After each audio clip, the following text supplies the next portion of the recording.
কি মামু গাছ কাটছো? রস কেমন হচ্ছে?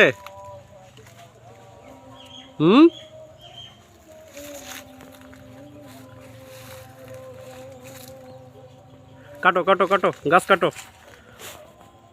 অরিজিনাল খেজুরের গুড় চাষি পর্যায় থেকে আমরা সংগ্রহ করি, সেভাবে আপনাদের কাছে পৌঁছে দেওয়ার চেষ্টা করব। শীত চলে এসেছে, শীতের আগমনে খেজুর গুড়ের পিঠা তৈরি করতে পারেন, পাশাপাশি গুড় খেতে পারেন।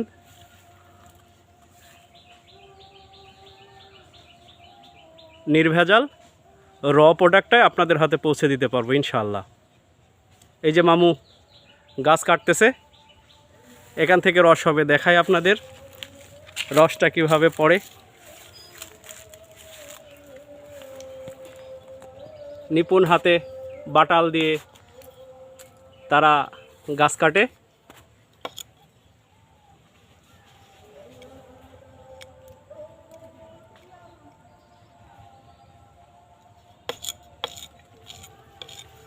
গুড় আরও এক সপ্তাহ আগেই তৈরি শুরু হয়ে গেছে, তখন আপনাদের ভিডিওটা দেয়নি, কারণ প্রথম গুড়টার ডাগুর চোয়ানো রস হয়, সেটা অতটা ভালো নয়।